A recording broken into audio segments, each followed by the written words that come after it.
MIT senior raises over $85,000 after eviction threat, family cutoff, and denied aid near graduation.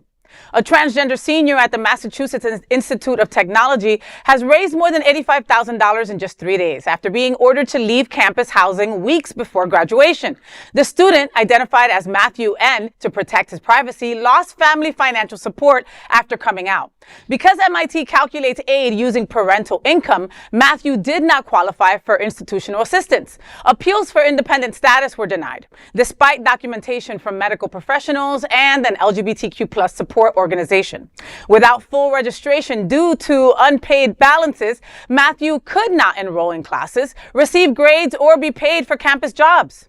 His health insurance was also canceled this spring. To help him, classmates launched a fundraiser as the deadline approached, raising over $86,000, surpassing its goal in 3 days. Matthew said, quote, "I am in awe of the immense kindness and generosity of everyone who donated.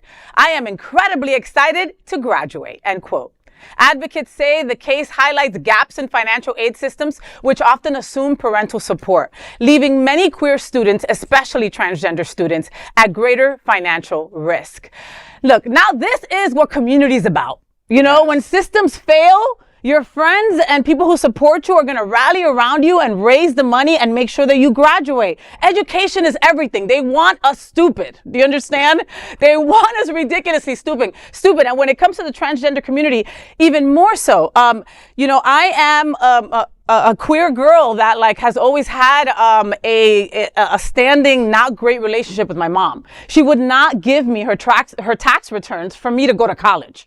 Okay, I had to do so much and jump through so many hurdles and wait till I was 20 to be able to go to college on my own. Mm-hmm. You know, and so this makes my heart bleed just thinking of what they had to go through. But then it makes me smile all at the same time because the community was not going to let them not graduate. They were going to support them, and 85 grand in 3 days is nothing to mess with. I mean, that is substantial. Absolutely. Yeah. You know, as I was reading through the story, I don't think.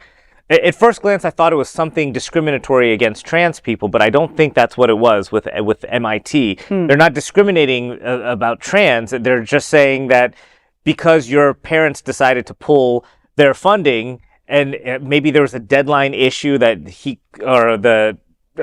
they could not apply for the independent, something like that. Mm-hmm.